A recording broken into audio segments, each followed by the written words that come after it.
வணக்கம். உதயம் சவுத் நேயர்களுக்கு வணக்கம். உள்துறை அமைச்சர் கடைசியா ஒரு விஷயத்த ஒத்துக்கிட்டாரு. என்ன விஷயம்? எனக்கு இங்கிலீஷ் சுத்தமா தெரியாதுங்க அப்படிங்கிற விஷயத்த உள்துறை அமைச்சர் ஒத்துக்கிட்டார். அதனால என்ன சொல்றாரு? ஆங்கிலம் தெரிந்தால் அது அவமானம், ஆங்கிலத்தில் பேசினால் அது அவமானம் அப்படிங்கிற நிலையை இந்தியால உருவாக்குவோம். அதுவும் எப்போ 2047 இந்திய மொழிதான் இந்தியாவை ஆளும் அப்படின்னு ஒரு பெரிய ஸ்டேட்மெண்ட் விட்டுருக்காருங்க. கடைசியில பூனைக்குட்டி வெளியில வந்தாச்சு. கொண்டைய இவங்க மறைக்கலன்னு நம்ம சொல்லிக்கிட்டே இருந்தோம்ல. தமிழ்நாட்டில் மொழி போராட்டம் என்பது இன்னைக்கு நேத்து உருவானது இல்லை அப்படிங்கிறத நம்ம திரும்ப திரும்ப சொல்லியிருக்கோம். மொழிக்காக தங்களுடைய இன்னுயிரை ஈந்தவர்கள் தமிழ்நாட்டில் இருக்கிறார்கள், தமிழ்நாட்டு வரலாற்றில் இருக்கிறார்கள் அப்படிங்கிறத நம்ம எத்தனையோ முறை சொல்லியாச்சு. ஜனவரி 25 என்பது இந்த மொழிப்போர் தியாகிகளுக்கான தினமாக திராவிட முன்னேற்ற கழகம் ஒவ்வொரு ஆண்டும் அனுசரித்து கொண்டிருக்கிறது. எதுக்காக இவங்க தீக்குளிச்சு இறந்தாங்க? இந்த இந்தி திணிப்பை எதிர்த்து தான் இறந்தாங்கிறது உலகத்துக்கே தெரிஞ்ச வரலாறு. திரும்பவும் உள்துறை அமைச்சர் நாங்க அதைத்தான் பண்றோம் அப்படிங்கறத தெளிவா சொல்லிட்டார் பாருங்க. ஆங்கிலத்தில் பேசுவது அவமானம் அப்படின்னு சொல்றாரு. அப்படின்னா இங்கிலீஷ் தெரியாது போடா அப்படின்னு உலகத்துக்கே அவர் சொல்றாரா? இங்கிலீஷ் தெரியாது போடான்னு சொல்லி உலகத்துக்கே சவால் விடுறாரா? இங்கிலீஷ் தெரியாது உனக்கு அப்படின்னா யாருக்குங்க நஷ்டம்? உலகத்துக்கு நஷ்டமா இல்ல இந்தியர்களுக்கு நஷ்டமா? யோசிச்சு பாருங்க. நம்முடைய பேரறிஞர் அண்ணா தான் சொன்னாரு, தாய் பூனைக்குட்டி போற அதே வழியா குட்டி பூனைக்குட்டியும் போயிடும்ல, அப்புறம் எதுக்கு 2 வாசல் வைக்கிறீங்க? 2 ஓட்டை எதுக்கு பண்ணணும்? அதனால தாய்மொழியாகிய தமிழ் தெரிந்தால் போதும். அதன் வழியாகவே நாங்கள் கற்று ஆங்கிலத்திலும் மிக புலமை பெற்று உலகளாவிய அளவில் பெரும் புகழை பெறுவோம், உலகளாவிய அளவில் எங்களுடைய வல்லமையை நிலைநாட்டுவோம்னு நம்முடைய பேரறிஞர் அண்ணா சொன்னாரா இல்லையா? அப்படிப்பட்ட நிலையில திரும்ப திரும்ப திரும்ப இந்த ஒன்றியத்தின் அரசு 2014 இருந்து ஹிந்தியை திணிப்பதற்கான முயற்சிகளை திரும்பவும் ஆரம்பிச்சது.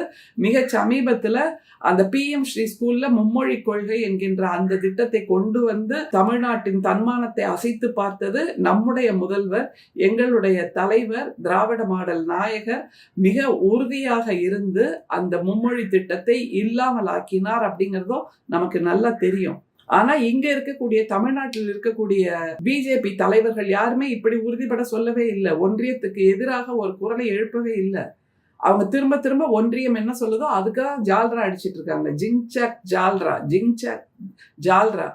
நான் அடிக்கிற ஜால்ரா தான் ரொம்ப சத்தம் வருது பாருன்னு தமிழிசை அக்காவாகட்டும், வானதி அக்காவாகட்டும், எல் முருகன் ஆகட்டும், நயினார் நாகேந்திரன் ஆகட்டும், அல்லது ஆட்டுக்குட்டி ஆகட்டும், எல்லாரும் ஜிங்சக் போட்டுட்டு இருக்காங்க ஒன்றியத்துக்கு. தமிழ் மொழி தான் எங்களுடைய அடையாளம்னு அவங்க யாருமே சொல்ல போறதில்லை. ஆனால் அப்படி சொல்கின்ற ஒரே இயக்கம் நம்முடைய திராவிட முன்னேற்ற கழகம் மட்டும்தான். இப்போ ஒன்றியத்தின் உள்துறை அமைச்சர் சொல்லிட்டாரா இல்லையா? ஆங்கிலம் பேசுவது அவமானம் என்கின்ற நிலையை நாங்கள் உருவாக்குவோம். அதை தவிர அவர் இன்னொன்னு சொன்னாரு, தாய்மொழி மூலமாகத்தான் அந்த வரலாறு, புவியியல், பண்பாடு, சரித்திரம் இது எல்லாவற்றையும் நாம் கற்றுக்கொள்ள முடியும் அப்படின்னு பொன்மொழி ஊத்திருக்காருங்க. ஆமையா, நாங்களும் அதைத்தானே சொல்றோம். தாய்மொழி மூலமாகத்தான் நீங்கள் இதையெல்லாம் மிக சுலபமாக கற்றுக்கொள்ள முடியும். அந்த குழந்தை பருவத்துல குழந்தைகளுக்கு மனசுக்கு ஏற்ற மாதிரி அவர்களுடைய அறிவை விரிவுபடுத்துவது மாதிரி தாய்மொழியில் தான் முதலில் எல்லாவற்றையும் கற்றுத்தர வேண்டும்ங்கிறதான உலகளாவிய அளவில் கல்வியாளர்கள் சொல்வது, மருத்துவர்கள் சொல்வது. அதைத்தானே நாங்க காலங்காலமா சொல்லிட்டு இருக்கோம். இப்ப என்ன புதுசா நீங்க கண்டுபிடிச்ச மாதிரி வந்து சொல்றீங்க? அதை தவிர இன்னொரு விஷயம் இருக்கு. இவர்களுக்கு ஒன்றியத்தில் இருக்கக்கூடிய உள்துறை அமைச்சருக்கோ பிரதமருக்கோ ஆங்கிலம் தெரியவில்லை என்பதனால் அவர்கள் தங்களுடைய தாய்மொழியை கூட கைவிட்டு விட்டு ஹிந்தியை கையில் எடுத்துக்கொள்கிறார்கள். காரணம் அவர்களுடைய கோல்வாக்கர், ஹெட்கேவர் இவர்கள்லாம் போட்டு கொடுத்த திட்டம் அது, சூழ்ச்சி திட்டம் அது.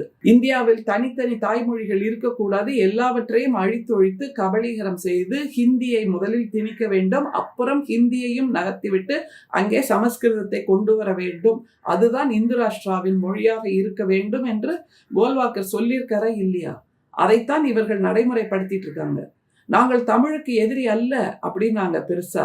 நம்முடைய முதல்வர் மிக துல்லியமாக கண்டறிந்து நீங்கள் மும்மொழி கொள்கை என்று சொன்னால் அது ஹிந்தி திணிப்பு தான் என்று மிக ஆக்ரோஷமாக, வலிமையாக, துணிந்து நின்று இந்தியாவிலேயே ஒற்றை குரலாக ஒலித்தது நம்முடைய முதல்வரின் குரல். அதனால எனக்கு இங்கிலீஷ் தெரியாது போடா அப்படின்னு ஒன்றியத்தில் இருக்கக்கூடிய உள்துறை அமைச்சர் உலகத்துக்கு சவால் விட்டார்னா விட்டுக்கோங்க, எங்களுக்கு அதை பத்தி கவலை இல்லை. எங்களுக்கு வேண்டியது தாய் போல் இருக்கக்கூடிய தாய்மொழியும் தந்தை போல் இருக்கக்கூடிய உலகத்தோடு எங்களுக்கு உறவை கொடுக்கக்கூடிய, உலகத்தோடு இணைப்பை கொடுக்கக்கூடிய, உலகத்தோடு ஒரு தொடர்பை கொடுக்கக்கூடிய ஆங்கிலமும் தான். இந்த இரண்டும் இருந்தால் போதும், நாங்கள் உலகை வெல்லுவோம். அப்படித்தான் தமிழ்நாட்டிலிருந்து புறப்பட்ட தமிழர்கள் மிக அற்புதமாக இன்றைக்கும் கூட உலகளாவிய அளவில் பெரும் பொறுப்புகளை வகித்துக் கொண்டிருக்கிறார்கள். அவர்களுடைய ஆங்கில அறிவால், அவர்களுடைய ஆங்கில கம்யூனிகேஷன் ஸ்கில் என்று சொல்வோம் இல்லையா, அதனை கொண்டு அவர்கள் உலகை ஆண்டு கொண்டிருக்கிறார்கள்ங்கிறத திரும்பவும் மறந்துட்டு ஒன்றியத்தின் உள்துறை அமைச்சர் ஆங்கிலம் பேசுவது அவமானம் அப்படின்னு சொல்றார், பொன்மொழி உதிர்க்கிறார்னா இது எப்படிப்பட்ட அறியாமை அப்படிங்கறத நம்ம புரிஞ்சுக்கணும். அதை தவிர நம்முடைய பிரதமர் இருக்கார் இல்லையா, யுக புருஷ், உலக மகா தலைவர், 56 இன்ச் கொண்ட நாயகர், அவர் என்ன தெரியுமா சொன்னாரு? சமீபத்தில் உலக நாடுகளுக்கு போயிட்டு வரும்போது அந்த G20 மாநாட்டுல பேசும்போது சொல்றாரு, மீதி எல்லாத்தையும் விட்டுட்டார், நான் என்னுடைய இந்தியாவின் மொழியில் பேசுகிறேன் என்பது எனக்கான பெருமையாக இருக்கிறது. வேற யாருமே மொழியை பத்தி அந்த இடத்துல பேசவே இல்லை. இந்த வருடத்து G20 மாநாட்டோட அஜெண்டா வேற என்னவோ, ஆனா அதை பத்தியெல்லாம் விட்டுட்டு நம்முடைய பிரதமர் இந்த ஒரு வாக்கியத்தை சொல்றார், நான் இந்தியாவின் மொழியில் பேசுகிறேன் அப்படின்னு. அப்போ ஒரு கேள்வி வருது, இந்தியாவின் மொழியில், இந்தி மொழியில் நீங்கள் பேசுறீங்க, சரி, உங்களுக்கு வாழ்த்துக்கள். ஆனா அங்க வந்திருக்கக்கூடிய உலக தலைவர்கள்லாம் ஹிந்தியை படிச்சுக்கிட்டா வந்து உங்களோட வீர உரையை கேட்டாங்க? இல்ல, அவங்களுக்குன்னு டிரான்ஸ்லேட்டர்ஸ் இருந்தாங்க, அதன் மூலமாக தெரிந்து கொண்டார்கள். பொதுமக்களாகிய நமக்கு அப்படியான மொழிபெயர்ப்பு வேணும்னா கூகுள் இருக்கு. இப்போ உலகளாவிய அளவில் எல்லாரும் பயணம் போயிட்டு இருக்காங்கன்னா கூகுளை வச்சுட்டு உலக அளவில் பயணம் போயிட்டு இருக்காங்கப்பா. கூகுள் போதும் எல்லாத்தையும் சொல்லி கொடுக்கறதுக்கு. அதை தவிர சாட் ஜிபிடி மூலமாக, சாட் ஜிபிடியே இப்போ கன்னடத்துல பேசு அப்படின்னா சாட் ஜிபிடியே பேசி அந்த கேள்வியை கேட்குது. அதுக்கிட்டே நீங்க தமிழ்ல கேளுங்க இந்த கேள்வி அப்படின்னு வேற ஒரு மாநிலத்துல போய் நின்று சொல்லுங்க, அது தமிழ்ல கேட்கும். இப்படியாக உலகளாவிய அளவில் மொழியை புரிந்து கொள்வதற்கு, மொழியை பேசுவதற்கு, நம்முடைய தகவலை சொல்வதற்கு எத்தனையோ விதமான தொழில்நுட்பங்கள் வந்துவிட்டன. இந்த நேரத்துல இந்தியாவில் இருக்கக்கூடிய வறுமை, இந்தியாவில் இருக்கக்கூடிய வேலை வாய்ப்பின்மை, இந்தியாவில் இருக்கக்கூடிய பொருளாதார சீரழிவு, விலைவாசி உயர்வு, இதையெல்லாம் பத்தி மக்கள் சிந்திக்காம இருக்கணும்னா மொழியை கையில் எடுக்க வேண்டும் அல்லது சாமியை கையில் எடுக்க வேண்டும் என்பதற்காக இப்போது ஆங்கிலம் பேசுவது அவமானம்னு ஒன்றியத்தின் உள்துறை அமைச்சர் சொல்றாரு. தமிழ்நாட்டுக்கு வந்துட்டா முருகனை கையில் எடுத்துக் கொள்கிறார்கள் என்பது எப்படிப்பட்ட ஆட்சி புரிய தெரியாமல் இவர்கள் பிரச்சனைகளை மட்டுமே நீட்டித்துக் கொண்டிருக்கிறார்கள்ங்கிறதுக்கான சாட்சி. அதை தவிர இதெல்லாம் விட்டுங்க, ஒரே ஒரு கேள்வி இருக்கு. இதை ஒன்றியத்தில் இருப்பவர்கள், குறிப்பாக உள்துறை அமைச்சர் அல்லது நம்முடைய பிரதமர் செய்வார்களா அப்படிங்கிறத கேட்டு சொல்லுங்க பார்க்கலாம். இந்தி தான் எங்களுக்கு முக்கியம், இந்தி தான் எங்களுடைய அடையாளம் அப்படிங்கிறாங்க. அப்புறம் 2047 இந்தியாவை இந்திய மொழி தான் ஆளும் அப்படிங்கிறாங்க. அது இந்திய மொழி ஆளும்ங்கிறது இல்லை, அடிச்சிருங்கப்பா. இந்தி ஆளும் அப்படிங்கிற நிலையை உருவாக்குறது தான் இவங்களோட சூழ்ச்சி. இந்தி ஆளும்னு சொல்லி அந்த மொழியை பற்றிய ஒரு கவர்ச்சியை உருவாக்கி விட்டு அதற்கப்புறம் அந்த இந்தியையும் நகர்த்தி விட்டு அங்கே சமஸ்கிருதத்தை கொண்டு வந்து வைப்பதுதான் இவர்களுடைய நெடுநாளைய திட்டமாக இருக்கிறதுங்கிறத கோல்வாக்கர் திட்டம் போட்டு கொடுத்துட்டு போயிருக்கார்.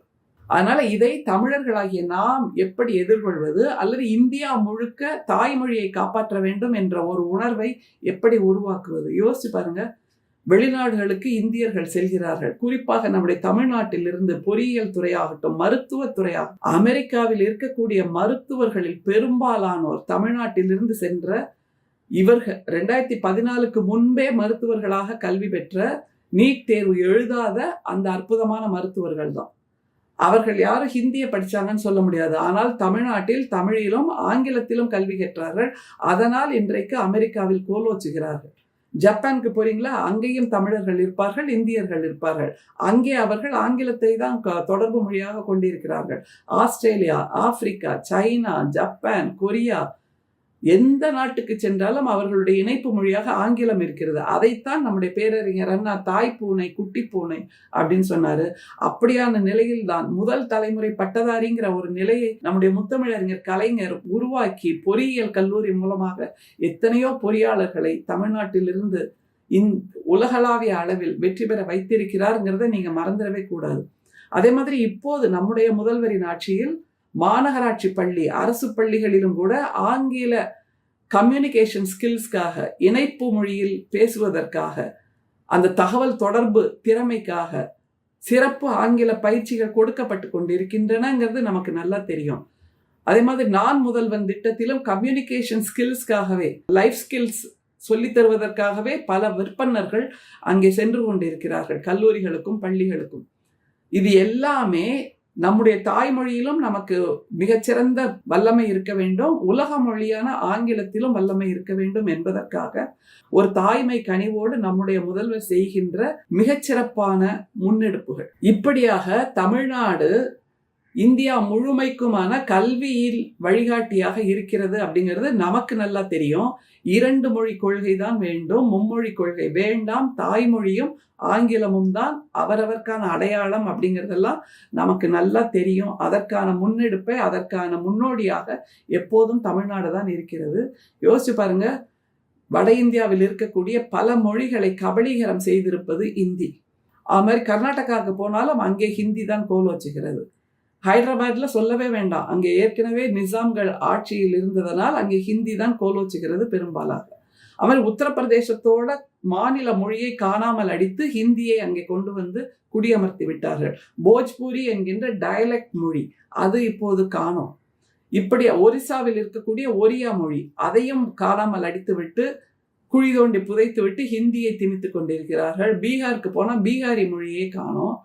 பீகாரி மொழியிலெல்லாம் நான் பேசுறதே இல்லைங்க அப்படின்னு இப்போதுள்ள இளைய தலைமுறை வருத்தப்பட்டு கொண்டிருக்கிறார்கள். அவர்கள் எல்லாம் தெளிவா சொல்வது, தமிழ்நாட்டில் இருந்து நாங்கள் ஒரு பாடத்தை கற்றுக்கொள்கிறோம், தாய்மொழியை கொண்டாட வேண்டும், தாய்மொழியில் தான் பேச வேண்டும், தாய்மொழியில் தான் கல்வி கற்க வேண்டும் என்பதை தமிழ்நாடு தான் எங்களுக்கு சொல்லிக் கொடுத்திருக்கிறது அப்படின்னு சொல்றாங்க. ஹிந்தி மட்டும்தான் இந்தியாவின் மொழியாக இருக்க முடியும், ஆங்கிலம் தெரியாது போடா அப்படின்னு ஒன்றியத்தின் உள்துறை அமைச்சர் சொல்றாருல, அவருக்கு ஒரே ஒரு கேள்வி கேட்டுட்டு வாங்க, சங்கிகளை நீங்க தான் இதை செய்யணும். என்ன தெரியுமா, ஒன்றியம் நடத்துகின்ற, ஒன்றியத்தின் கட்டுப்பாட்டில் இருக்கக்கூடிய சிபிஎஸ்இ பள்ளி இருக்குல்ல, PM ஸ்ரீ ஸ்கூல்ஸ், இந்த எல்லா பள்ளிகளிலும் இனிமேல் ஆங்கிலம் கற்றுத்தரப்பட மாட்டாது, ஹிந்தி மொழி மட்டும்தான் அங்கே இருக்கும், ஹிந்தி மொழியில் தான் பாடங்கள் கற்றுத்தரப்படும், வேறு ஒரு மொழி கிடையவே கிடையாது, ஆங்கிலத்தை மறந்து விடுங்கள் இனிமேல் அப்படிங்கிற ஒரு கட்டுப்பாட்டை சிபிஎஸ்இ பள்ளிகளுக்கு, PM ஸ்ரீ பள்ளிகளுக்கு ஒன்றியம் கொடுக்குமா? அப்படி கொடுத்து அந்த குழந்தைகள் ஹிந்தியில் மட்டுமே பாடம் படிக்கிறார்கள் என்ற ஒரு நிலை உருவாகுமா? ஆங்கிலம் அங்கே கிடையாது என்கின்ற ஒரு நிலை உருவாகுமா? அப்படி ஒரு சட்டத்தை இவர்கள் கொண்டு வந்து நடைமுறைப்படுத்திவிட்டால் அதற்கு அப்புறம் சங்கிகளோட குழந்தைகள் கூட அங்கே இருந்து வெளியேறி அந்தந்த அரசு பள்ளிகளில் வந்து சேருவார்கள், பிரைவேட் ஸ்கூல்ல வந்து சேருவாங்கங்கிறது நிச்சயமாக நமக்கு தெரியும். ஏனென்றால் அவர்களுக்கும் தெரியும் ஆங்கிலம் இல்லாமல் உலகத்தோடு நாம் உறவாட முடியாது அப்படிங்கிறது. அதனால பெருமையா உள்துறை அமைச்சர் சொல்றாரு, இங்கிலீஷ் தெரியாது போடா, ஹிந்தி மட்டும்தான் இந்தியாவின் மொழி அப்படின்னு. அதே மாதிரி நம்முடைய பிரதமரும் வெளிநாட்டுக்கு போய் இந்தியாவின் மொழியில் நான் பேசுகிறேன் அப்படிங்கிறாரு. மெலோனின்னு ஒரு பிரைம் மினிஸ்டர், அந்த அம்மா கூட இவர் பேசிட்டு இருக்காரு. அவங்க சொல்றாங்க, நீங்கள் தான் மிக உன்னதமான மனிதர், உங்களை போல் இருப்பதற்குத்தான் நான் முயற்சி செய்து கொண்டிருக்கிறேன் அப்படின்னு சொன்னாங்களாம். அதை பெருமையா தன்னோட ட்விட்டர்ல எடுத்து போடுறாருன்னா அதை ஆங்கிலத்தில் தானே போடுறாரு பிரதமர், அதையே ஹிந்தியில போடல. அதற்கு ஏன் மெலோனிக்கு ஹிந்தியிலேயே பதில் சொல்லல, ஆங்கிலத்தில் ஏன் போடுகிறார்கள்? அப்படி என்றால் மற்றவர் ஆங்கிலம் என்கின்ற உலக மொழி இவர்களுக்கு தேவையாக இருக்கிறது. ஆனால் தன்னை நம்பி இருக்கின்ற குடிமக்களை குழப்பி அவர்களிடம் ஒரு மொழி வெறியை, மதவெறியை, சாமியை பற்றிய வெறியை உருவாக்கி இவர்கள் குளிர்காய்வது மட்டும்தான் இவர்களுடைய நீண்டகால திட்டமாக இருக்கிறது. எப்போதும் பொதுமக்களே, இந்திய குடிமக்களே விழித்து கொள்ளுங்கள். தமிழர்களே, நமக்கான ஆட்சியாக நம்முடைய திராவிட மாடல் நாயகர், நம்முடைய தலைவர், நம்முடைய முதல்வர் மிகச்சிறப்பான ஆட்சியை கொடுத்து கொண்டிருக்கிறார். எல்லாமே மக்கள் நல கொள்கைகளோடு அவர் ஆட்சியை செய்து கொண்டிருக்கிறார். இந்த மாதிரியான நிம்மதியான ஒரு அமைதி பூங்காவான தமிழ்நாட்டை சீர்குலைக்கின்ற ஒற்றை சூழ்ச்சியோடு அவர்கள் உள்ளே நுழைய தடுமாறி கொண்டிருக்கிறார்கள், துடித்து கொண்டிருக்கிறார்கள். மீண்டும் நாம் உரக்க குரல் எழுப்புவோம். எங்களுக்கு தேவை இருமொழி கொள்கை மட்டும்தான். உங்களுடைய ஹிந்தி திணிப்பை நாங்கள் ஏற்கவே மாட்டோம். ஹிந்தி திணிப்பின் மூலமாக யானை வரும் பின்னே மணியோசை வரும் முன்னே என்பதாக நீங்கள் முதலில் ஹிந்தி என்று சொல்கிறீர்கள். அதற்கு பின்பு சமஸ்கிருதத்தை அங்கே அனுப்பி கண்ணனின் பசியை போக்க பூதகி என்கின்ற அரக்கியை அனுப்பினான் நல்லவா கம்சன். அதுபோல் கம்சனாக ஒன்றிய அரசு இருக்கிறது, பூதகியாக ஹிந்தி மொழி வந்து கொண்டிருக்கிறது, பூதகியாக மத துவேஷம் வந்து கொண்டிருக்கிறது, பூதகியாக சாமியை கையில் எடுக்கிறார்கள். ஆனால் நம்முடைய முதல்வர் தமிழ்நாட்டு மக்களை, தமிழ்நாட்டு மொழி உணர்வை, தமிழ்நாட்டு பண்பாட்டை, தமிழ்நாட்டு மானத்தை, தமிழ்நாட்டு சுயமரியாதையை நிச்சயமாக காப்பாற்றுவார். நாம திரும்பவும் சொல்வோம், ஹிந்தி தெரியாது போடா. நன்றி, வணக்கம்.